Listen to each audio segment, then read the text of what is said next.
Hello everybody and welcome back to Pravus Gaming and more Plague Inc. Evolved custom scenarios. Going back to my own personal list of things to try out, and today we are doing something called the Corruption. Many ages ago, the very first civilizations mysteriously vanished almost without a trace, like Atlantis.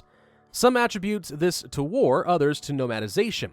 But some believe something deeper is behind these disappearances. And they are correct. Well, thank you for clearing that up, Krungus Mungus. From the award-winning publisher Chemical comes from another great scenario. Award-winning? Okay. You play as a corruption millennia old that has the power to manipulate human physiology at a whim, creating grotesque masses of mutated flesh that can kill. Took a lot of inspiration from Dying Light and Zombie for the appearances of the afflicted in this, with early stages looking like the zombies in Zombie. I don't know what that is, by the way. And late stages looking at the nightmares from Dying Light. Occasionally streams and stuff. Okay. Huh. OBKB, let's give it a shot. By the way, can I just point out, I mean, I hate to detract much from your moment here, Krungus Mungus, but has anyone ever seen a Samurai Jack scenario? I need to look for that sometime. Because I feel like a coup could be kind of pretty good. There's a lot of good things you could do with that in Plague Inc. It's worth doing. Anyway, Necrovirus is going to be zombies. ATP boost, Darwinist, Aquaside Extremophile, and Dopamine Inhibitor is my typical lineup, and Nox Eterna is the name. Welcome back to Earth. After many centuries of lying in wait, archaeologists uncovered a mummified corpse with a still active specimen of you. You, however, are an unexpected passenger and must break out of the lab to begin your conquest across the globe. A new dig site in Egypt has revealed a nearly perfect preserved mummy. Mummy. Dang it. Nox Eterna begins in Egypt. Not even a bad starting location. I can work with that.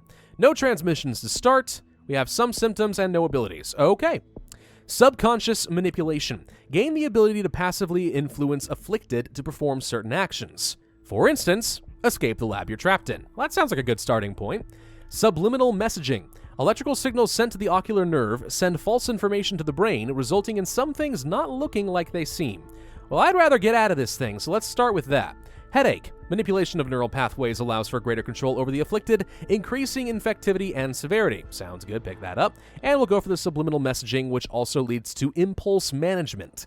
Signals from the area of the brain which manages impulsive decisions are inhibited, resulting in few impulsive decisions.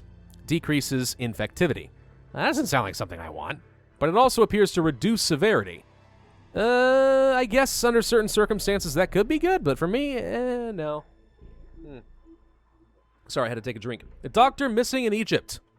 Anyone with information pertaining to the mysterious disappearance of Dr. Bishara, head of the Egyptian Live Mummy Project, please call your local authorities. His family is in deep grieving over his disappearance, and any information can help. Does that ever actually turn up anything? I hope it does, but I don't actually know. Hey, look, we have transmissions and abilities now. We have our hot climate adaptation, our cold climate adaptation, our iatrophobia. Stimulation of the amygdala upon seeing a doctor or medical professional creates a lasting fear. Ah, fear of doctors. Got it. Transmission, zoonotic shift is pretty reasonable. We'll pick it up. That leads to Wildlife 1. Wildlife becomes susceptible to the corruption. Okay. Microbial life. Microbes become susceptible to the corruption. Okay. Bird. Also susceptible. No visible signs of infection means birds can freely roam from country to country. That sounds pretty useful. Then we have water and air. The corruption spreads on water or dust particles or something like that. I don't know. But the bird sounds pretty good. No visible signs of infection roaming from place to place. Oh, crap. We need a cold climate adaptation now. Yeah, we needed that anyway. It's not actually going to hurt me that much. It just slows things down a teeny bit more. It's going to be fine, though. Wildlife or microbial life or more birds. Greatly increases infectivity with the cost of outward symptoms finally becoming visible. Does that reduce my land transmission once it becomes obvious? I am not too sure. Let's go for some air, since we are starting off in a hot and arid area like Egypt. Not bad to get over into Saudi Arabia, so we can start making use of the plains. I'll also go ahead and pick up a level of water transmission at the very least, simply because Egypt does have 2 ports, which is pretty decent. Oop, grab that, thank you. Egypt actually used to be one of my runner-ups to contend against Saudi Arabia for one of the best starting locations in the game. But oh well. Let's go for the increase in birds. It's pretty effective at the very least. We could go for the seizures, which is a little bit lethal, so I'll pass. Let's go for a level of cold climate adaptation a little early. Actually, I regret that. That was a bad choice. Would have been better to wait on that until I actually got into a cold country, since I'm nowhere near there. Ah, well, now we're in the UK, which is considered cold, so that helps a little bit, I guess. Symptoms. Behavioral modification. Afflicted persons tend to be more active in social groups and make contact with more humans, increasing infectivity. That seems good. Risk-taking. Afflicted will take risks to get as many people to pay attention to them as possible, sometimes resulting in death.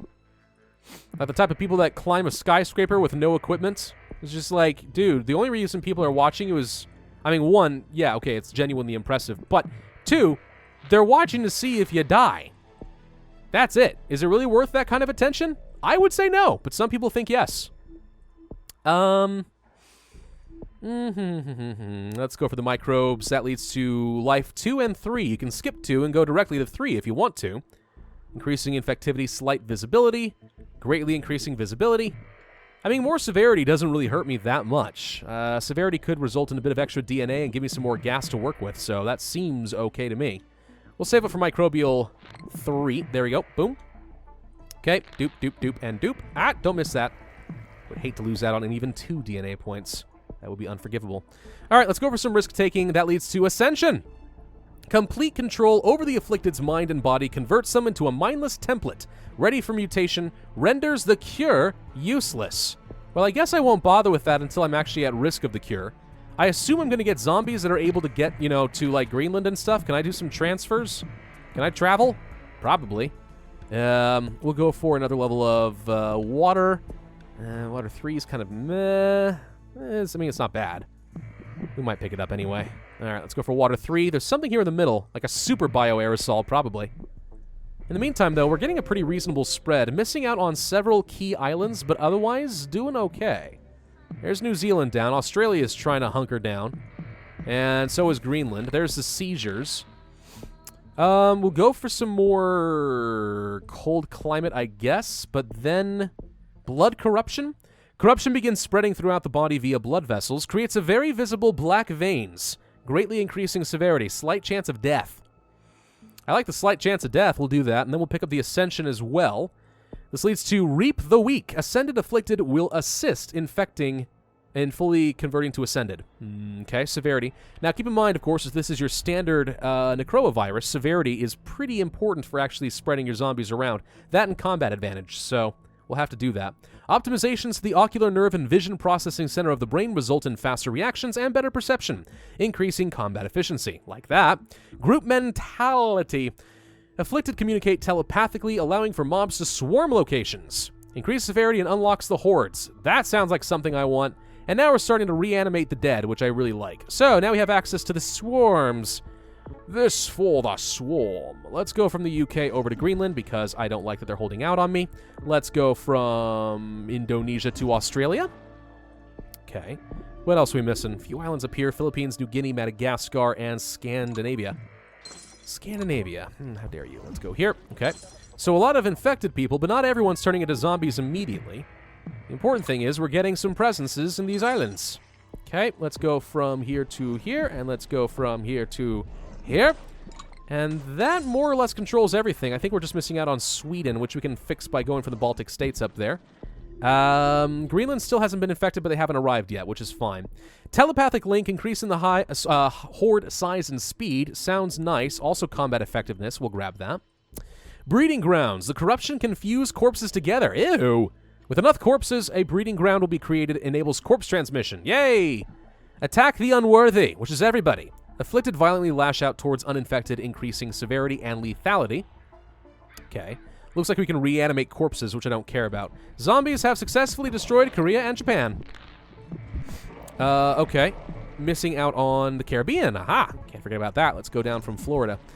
Alright. Offerings. Afflicted now bring offerings to the breeding grounds, allowing them to produce even more afflicted at the cost of them being weaker. I don't want to do that.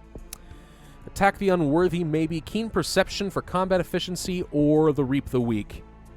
Let's go for keen perception. Precognitive action. The corruption can sense if the target is deciding on a fight or flight, and will make a move before the decision in either the host or target can be made. All right, pick that up. Nocturnal Instinct. Afflicted are more likely to hunt at night, reducing the chance of being spotted and increasing the chances of scoring a kill. Blood Scent. Afflicted can sniff out uninfected blood. You know, it's actually, I don't know why this is reminding me, but it's kind of reminding me of that Will Smith movie. Crap, what was it called? Shoot, I had it a second ago. My brain just completely farted and I lost it. What? I Am Legend. That's it. I knew if I just stopped thinking about it for a second, I would get there. That's the one I'm thinking of. It reminds me of I Am Legend for some reason. Let's go for some severity and lethality. We have mutate weapons. Bone or muscle, it helps in combat. Ooh, lots of options now. Blades of Bone. Blades of Glory. Greatly increases combat effectiveness. Mandibles, also effectiveness. And Flesh Tentacles. All these seem pretty good. I'll go for the Blades of Bone and the Mandibles and the Flesh Tentacles. And let the Finns take care of the Swedes for me. Go forth, finish. Finish them. That actually is hilarious. I wish that I was brilliant enough to just come up with that stuff on the spot, but yeah, finish them. I like it. Okay, anything else we want to get? We have Second Stomach. Afflicted to mutate a second stomach, allowing for food to be stored much longer. They last longer. That's actually more important than I think people give it credit. Recyclable Waste. Intestinal muscles are stripped for nutrients, leaving few behind. Food takes longer to make it through the intestinal tract, allowing for more nutrients to be taken. I don't think that's how it works, but okay, it's your scenario, we'll go with it anyway. A lot of people are dying, ZCOM has successfully been destroyed, and the world is about to become entirely afflicted and corrupted. Anything else that I want to get? Ooh, hang on, Clouds of Corruption.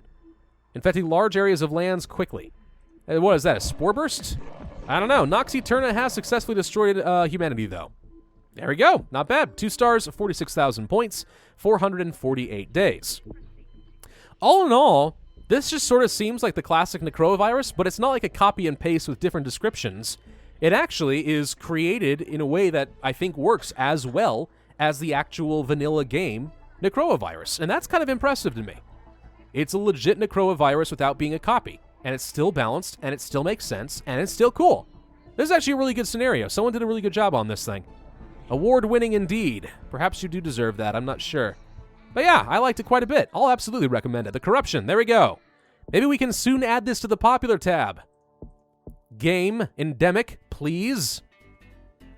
Anyway, thank you all very much for watching. I do hope you enjoyed. If so, then be sure to hit that like button, leave a comment, and subscribe, and I will see you guys next time.